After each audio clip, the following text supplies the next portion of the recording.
অল্প খরচের মধ্যে কিভাবে একটা সাইবার ক্যাফ দোকান খুলবেন এবং সেই দোকানটা আপনি কিভাবে গ্রো করবেন, মানে মানুষের কাছে কিভাবে আপনি প্রচার করবেন, আজকের এই ভিডিওতে আমি আপনাকে স্টেপ বাই স্টেপ ক্লিয়ার ভাবে বুঝিয়ে দেবো। তো আমি আপনাকে রিকোয়েস্ট করব, যদি আপনি আমার এই চ্যানেলে নতুন হয়ে থাকেন অবশ্যই চ্যানেলটিকে সাবস্ক্রাইব করে দেন আর ভিডিওটা প্রথম থেকে শেষ পর্যন্ত দেখতে থাকুন। দেখুন, অনেকজন কি করে ভিডিও স্কিপ করে দেয়, মানে ভিডিওটা ওপেন করার পরে কেটে কেটে দেখে। তো আমি আপনাকে রিকোয়েস্ট করবো ভিডিওটা কেটে কেটে দেখবেন না, প্রথম থেকে শেষ পর্যন্ত দেখবেন।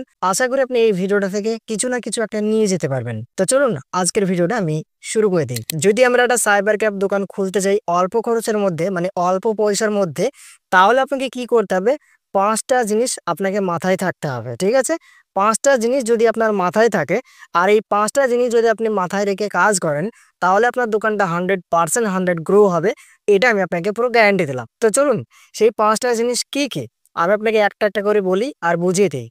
প্রথমত আমি আপনাকে যেটা বলবো সেটা হচ্ছে আপনার মন। এক নম্বর যেটা আমি আপনাকে বলবো সেটা হচ্ছে আপনার মন। যদি আপনার মন না থাকে যে কোনো কাজেই, যদি আপনার মন না লাগে, তাহলে কিন্তু আপনি সেই জিনিসটা বা সেই কাজটা আপনি কি করতে পারবেন না, সেই কাজটা থেকে আপনি সফলতা অর্জন করতে পারবেন না। যদি আপনার মন থাকে, যদি আপনার ইচ্ছা থাকে যে আমি এই কাজটা করবই করব, আমি এই কাজটা পারবো, এরকম ভাবে মনের একটা কি থাকতে হবে, শক্তি থাকতে হবে, ইচ্ছা থাকতে হবে, তবেই কিন্তু আপনি সেই কাজটা সাকসেসফুল করতে পারবেন না, তাই না? যদি আপনাকে কোনো কাজ করতে বলে জোর করে কোনো মানুষ, তাহলে কি আপনি সেই কাজটা করতে পারবেন? হয়তো তার ভয়ে করবেন, কিন্তু দেখবেন সেই কাজটা দ্রুত সফলতা অর্জন হবে না আর সেই কাজটার উন্নতি হবে না। তাহলে আপনার নিজের ইচ্ছা থাকতে হবে, আপনার নিজের মন থাকতে হবে যে না, আমি এই কাজটা আমার মন থেকেই করছি, আমার ইচ্ছা থেকেই করছি, সবাই পারছে আমি কেন পারবো না। ওকে, এক নম্বর। এবার আপনি দুই নম্বর যে জিনিসটা রাখবেন আপনার মধ্যে সেটা হচ্ছে আপনি যে জায়গাটায় দোকান করবেন সেই জায়গাটা, অর্থাৎ আপনার লোকেশন। আপনি লোকেশনটা ঠিক রাখবেন, যেখানে আপনি দোকান করবেন সেই জায়গাটা যদি হয় ফাঁকা জায়গা, সেখানে যদি কোনো মানুষ যাতায়াত না করে, একবারে মাঠের মধ্যে, আশেপাশে কোনো ধরনের কোনো দোকান নেই, আর যদি আপনি ওইসব জায়গায় দোকান করেন, তাহলে কি আপনার দোকান চলবে? কখনোই চলবে না। তাহলে আপনাকে এমন জায়গা, এমন একটা লোকেশন সিলেক্ট করতে হবে যে লোকেশনটায় মানুষ যাতায়াত করে, আশেপাশে দু একটা হলেও দোকান আছে। এবং যদি আপনি সেই সব জায়গা খুঁজে না পান, তাহলে আপনি লক্ষ্য রাখবেন, যদি আপনি আপনার দোকানটাকে গ্রামে অথবা পাড়ায় করতে চান, তাহলে আপনি সেই সব জায়গাটাকে ফলো করবেন, যেসব জায়গাগুলো তেমাথা, চৌমাথা, অথবা যদি আপনার স্কুল কলেজের ধারে হয় তাহলে তো আরো ভালো। ওকে, তো আপনি এইসব জায়গাগুলো চুজ করবেন। যদি আপনার দোকানটা হয় তেমাথা চৌমাথায়, তাহলে সেখানে মানুষ যাতায়াতের সংখ্যাও বেশি থাকবে এবং আপনার দোকানটা খুব দ্রুত গ্রো হবে। বোঝা গেল? এবার তিন নাম্বার আমি আপনাকে যেটা বলবো সেটা হচ্ছে আপনি যে দোকানটা সিলেক্ট করবেন বা আপনি যে দোকানটা তৈরি করবেন, ওই দোকানের মধ্যে আপনাকে তিনটে জিনিস এক নম্বর রাখতেই হবে। তো এই তিনটে জিনিস কি? আপনার সাইবার ক্যাফ দোকান মানে প্রথমত আপনাকে একটা ভালো কম্পিউটার রাখতে হবে, দ্বিতীয়ত আপনাকে একটা প্রিন্টার মেশিন রাখতে হবে, তৃতীয়ত আপনাকে যে জিনিসটা রাখতে হবে সেটা হচ্ছে ইন্টারনেট। এবার আমি আপনাকে বলি, এখনকার যুগে আপনি একটা কম্পিউটার 5,000 6,000 টাকার মধ্যেও পাবেন, পাবেন কি পাবেন না, কিন্তু আমি বলবো আপনাকে ওই 5,000 6,000 টাকা দামের কম্পিউটার আপনি নিবেন না।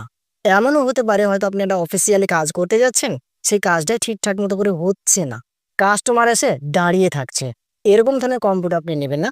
বেশি দামেরও আপনাকে নিতে হবে না আর অল্প দামেরও আপনাকে নিতে হবে না। আপনি মিডিয়াম মানে 10 থেকে 15-এর মধ্যে একটা কম্পিউটার নিলেই আপনার বেসিক কাজগুলো ভালোভাবে হবে। বোঝা গেল? আর এমন আপনি কোমা কম্পিউটার আপনি কখনোই নেবেন না যে কম্পিউটারগুলোতে আপনি ঠিকঠাক মতো করে কাজ করতে পারছেন না। যেরকম আমাদের সাইবার ক্যাফে দোকান করতে গেলে প্রথমত যে জিনিসটা লাগে সেটা হচ্ছে আমাদের যেসব কাজগুলো করতে হয় তার মধ্যে একটা হচ্ছে ফটো এডিটিং করা। যেরকম পাসপোর্ট সাইজের ফটো কাস্টমারটা ভালো পরিমাণ আছে, তো ফটো প্রিন্ট আউট করা এবং ফটো এডিটিং করা, এইসব কাজগুলো যদি আপনি আপনার কম্পিউটারে ঠিকঠাক মতো করে কাজ না করতে পারেন, তাহলে কি সেই কম্পিউটারে কোনো কাজ হবে? তাই না? তো বেসিক আপনাকে একটা কম্পিউটার রাখতে হবে যাতে 10 থেকে 15 হাজারের মধ্যেই আপনি পারচেজ করতে পারেন। ওকে, এবার আমি আপনাকে বলি প্রিন্টার মেশিন। দেখুন বন্ধুরা, আপনাকে এমন একটা প্রিন্টার মেশিন নিতে হবে যে প্রিন্টার মেশিনটায় যেন মাল্টিপল কাজ করা হয়। মাল্টিপল মানে সব রকমেরই যেন কাজ সেই প্রিন্টার মেশিনে হয়। আমি যেরকম এপসন L3210 একটা প্রিন্টার মেশিন ইউজ করছি 2-3 বছর থেকে। 2-3 বছর বলতে মোটামুটি 2 বছর পার হয়ে গেছে, 2.5 বছর ধরেন। তো 2.5 বছর থেকে আমি আমার এই এপসন L3210 এই প্রিন্টারটা ইউজ করছি।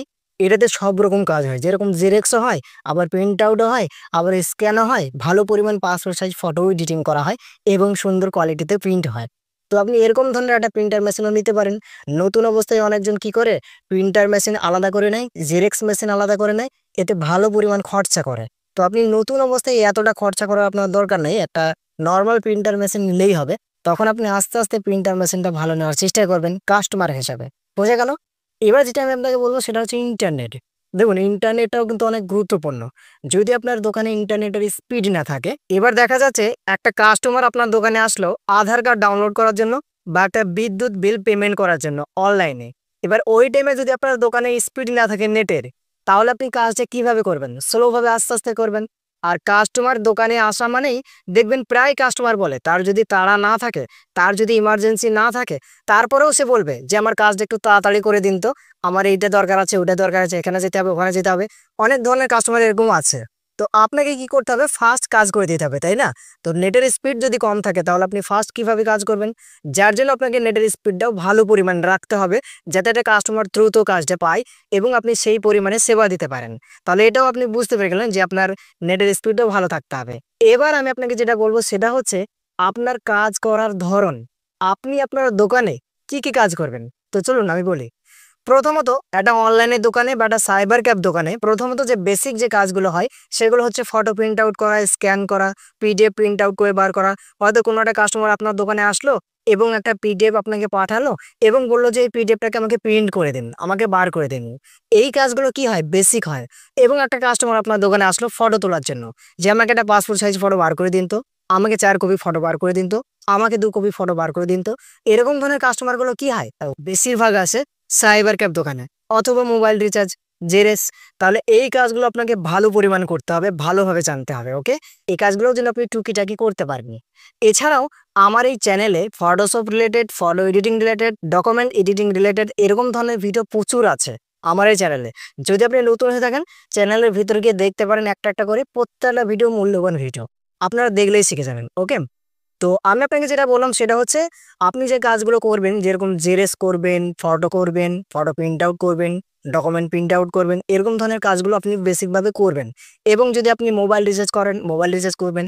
যদিও মোবাইল রিচার্জের কমিশনটা একটু কম কম আছে, তারপরেও তো আপনাকে বেঁধে রাখতে হবে কাস্টমারকে, না যে সব কাজই আপনার দোকানে হয়, তবেই না আপনি দোকানটাকে গ্রো করতে পারবেন।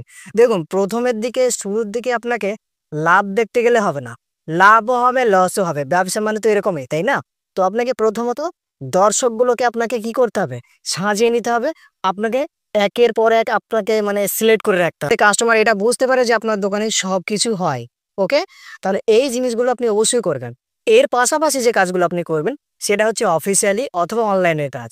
দেখুন টুকিটাকি অনলাইনের কাজগুলো আপনাকে করতে হবে। এবার আমি আপনাকে যেটা বলবো সেটা হচ্ছে আপনি আপনার মেশিনকে ঠিক রাখতে, আপনি আপনার মেশিনকে ঠিকঠাক মতো করে চালানোর জন্য প্রতিনিয়ত আপনার মেশিনের প্রতি আপনার যত্ন থাকতে হবে। মেশিনের প্রতি যত্ন বলতে অনেকজন কি করে, মেশিনের জায়গায় থাকে, সে তার জায়গায় থাকে, ওরকম বললে হবে না।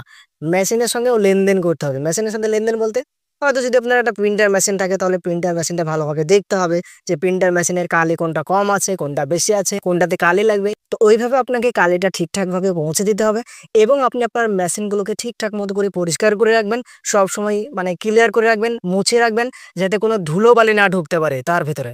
তাহলে আপনি সার্ভিসও ভালো পাবেন। একটা মেশিনকে যদি আপনি ভালোভাবে দেখেন, সেই মেশিন আপনাকে ভালোভাবে দেখবে। কেন এই কথাটা বলছি? যদি আপনি মেশিনকে যত্ন করেন তাহলে মেশিনটা ভালো পরিমাণে লাস্টিং করবে। আর যদি আপনি যত্ন না করেন তাহলে ধুলো বালি ঢুকে ঢুকে ঢুকে কি হবে? অল্প দিনের মধ্যেই সেই মেশিনটা খারাপের দিকে চলে যাবে, তাই না? তো আপনি এগুলো না করে মেশিনের প্রতি দায়িত্বশীল হয়ে মেশিনগুলোকে ঠিকঠাক রাখবেন।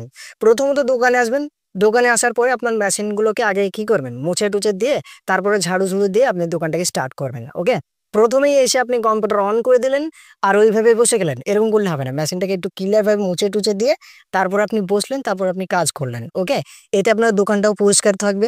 আর একটা বাইরেকার কাস্টমার আপনার দোকানটা দেখলেও বুঝতে পারবে যে না এমনি পরিষ্কার পরিষ্কার পরিচ্ছন্নটাই তো ভালো, তাই না? সেটাই তো বেশি মানুষ পছন্দ করে। তো আপনাকে এইসব কাজগুলো গুছিয়ে গাছিয়ে করতে হবে। আর এরকম ধরনের কাজের প্রতি আপনাকে মনোযোগ দিতে হবে। তবেই কিন্তু আপনি একটা দোকান খুবই সুন্দর ও সহজভাবে গ্রো করতে পারবেন আস্তে আস্তে। বোঝা গেল? তো বন্ধুরা ভিডিওটা দেখে যদি একটু ভালো লেগে থাকে অবশ্যই একটা লাইক করে জানাবেন। এবং যদি আপনি চ্যানেলে নতুন হয়ে থাকেন চ্যানেলটিকে সাবস্ক্রাইব করে পাশে থাকবেন আরো নতুন নতুন ভিডিও পাওয়ার জন্য।